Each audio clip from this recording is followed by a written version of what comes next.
শেষ বিদায় বলে কথা। আর পারছি না। কোনো ওষুধ। সারা জীবনের মতো দুনিয়া ছাড়ার আগে প্রিয় মানুষটার দেয়া শাড়ি পরে সেজেগুজে না ফেরার দেশে পাড়ি জমালেন এক গৃহবধূ। বললেন, দেখা হবে কালকে তোমাদের সাথে, তখন আমি আর চোখ খুলে তোমাদের দেখতে পারবো না, তোমরা আমাকে ছুতেও পারবা না। তোমরা আমাকে ছুঁইতেও পারবে না। পরকালে কি শাস্তি হবে আমি জানি না, তবে দুনিয়াতে যে শাস্তি পেয়েছি তার থেকে হয়তো বেশি পাবো না। হ্যাঁ ভিউয়ার্স, ফেসবুক লাইভে এসে কাঁদতে কাঁদতে কষ্টের কথা জানিয়ে এক গৃহবধূ পরপারে পাড়ি জমালেন। শেষবারের মতো ছুঁইতে পারলাম না। তার লাইভ ভিডিও দেখে এখন গোটা বিশ্ব শুধুই কাঁদছে। দেখা যায় মৃত্যুর আগে লাইভ ভিডিওতে তিনি বলেন, আমার পরনে যে শাড়িটা দেখা যাচ্ছে এটা আমার প্রিয় মানুষের দেয়া। বিয়ের মধ্যে তো বউ সাজা হয়নি, তাই ভাবলাম চলেই তো যাচ্ছি, একটু সাজুগুজু করে নিই। এই সাজুগুজু না করলে কি আর মানায়?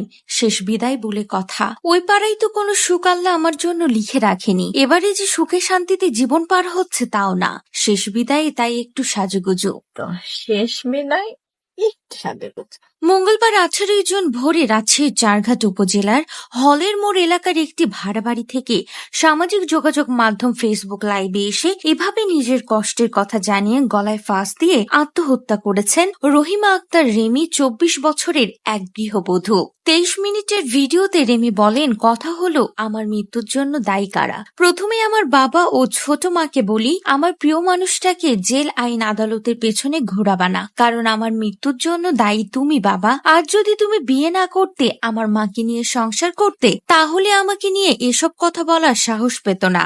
জেল যদি কাউকে খাটতে হয় সে তোমার বাবা, সেটা একমাত্র তোমার, আর কারো না। জেল যদি কারো খাটতে হয় তাহলে সেটা তোমার। তিনি আরো বলেন, আমার হাজবেন্ডকে বলছি, তোমার নামে যদি কেউ এলিগেশন দেয় তোমার মানসিক টর্চারে আমি মারা গেছি, ওর নামে দিবা মামলা, কারণ আমার বাবা মা ভালো হইলে কেউ সাহস পাইতো না।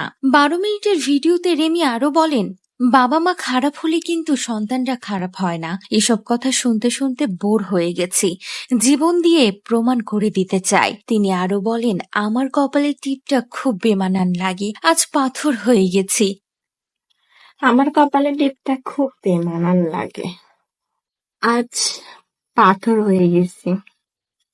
শেষে স্বামীর উদ্দেশ্যে তিনি বলেন, তুমি সন্তানের বাবা মায়ের দায়িত্ব পালন করবে। আমি তোমাদের দুজনকে খুব ভালোবাসি। তোমার যখন চাকরি ছিল না, বেকার ছিলে, তখন আমি তোমাকে ছেড়ে যাইনি। এখন তোমার চাকরি হয়েছে, যে নতুন জীবন সঙ্গী হবে তাকে সময় দিও।